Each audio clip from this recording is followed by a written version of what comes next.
now you know some of the things that are in your DNA, we're going to try and make a DNA model. DNA is really, really small. There's millions of copies of your DNA inside your body, so it would have to be pretty small to be able to fit.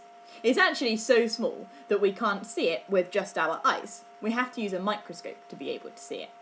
Our model is going to be a bit bigger so that we can show other people what DNA looks like. So DNA actually looks a little bit like a ladder. Now you've got some pipe cleaners. You should have 2 pipe cleaners of one colour and 1 pipe cleaner of another colour. And you've also got some beads. So you might have 2 lots of red and green beads, like this, and 1 lot of blue and yellow. Or you might have 2 lots of blue and yellow and 1 lot of red and green. That's important because the chemicals in DNA always come in pairs. So in DNA, there are 4 different chemicals, and those are the 4 different things that make up the code inside your body. So there's all sorts of different codes inside your body. So it might be that the code goes blue, green, blue, red, yellow, green. That's just an example of a code. Except in our bodies, it's not colours, it's chemicals. They've got some pretty long names. They're called adenine, thymine, cytosine, and guanine. But we're just going to use 4 different colours for now. So the first thing we're going to do is we're going to make our ladder. So what you need to do is to cut the 1 pipe cleaner that's a different colour to the other 2 into 3 pieces. So I'm going to use some scissors. You might need a grown-up to help you to do this because it can be a bit tricky to cut through the metal in the pipe cleaner. So now I've got 3 little bits of pipe cleaner. 1, 2, 3. And I've still got my 2 big pipe cleaners. Now, on one of these little pipe cleaners, I'm going to attach it to this like it's the rung of a ladder. Hopefully you can imagine that the ladder is going to look a little bit like this. I'll put this one down for a moment, and I'm just going to twist the end round like this, so that it looks a bit like that. Then what I'm going to do is I'm going to thread 2 beads onto here. So on every rung of the ladder in our DNA, there's 2 chemicals.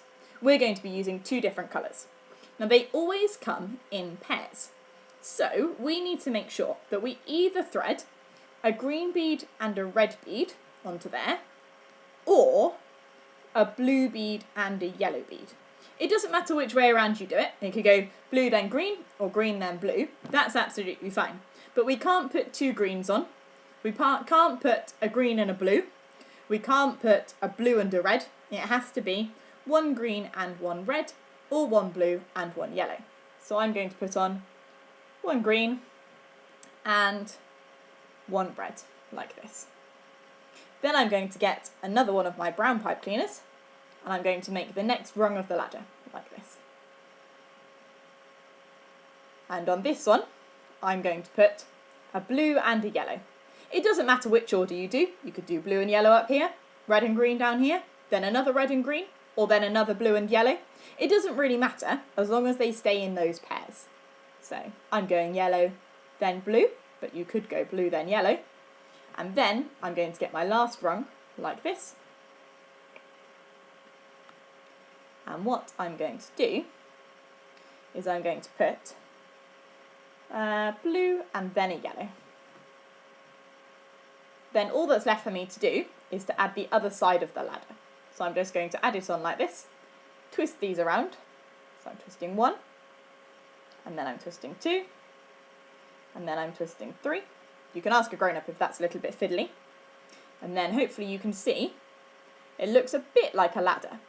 Now the last thing I need to do, just put this one back on again, because it's fallen off slightly, is I need to twist the whole thing a little bit like this. And now it might start to look like pictures you might have seen of DNA before.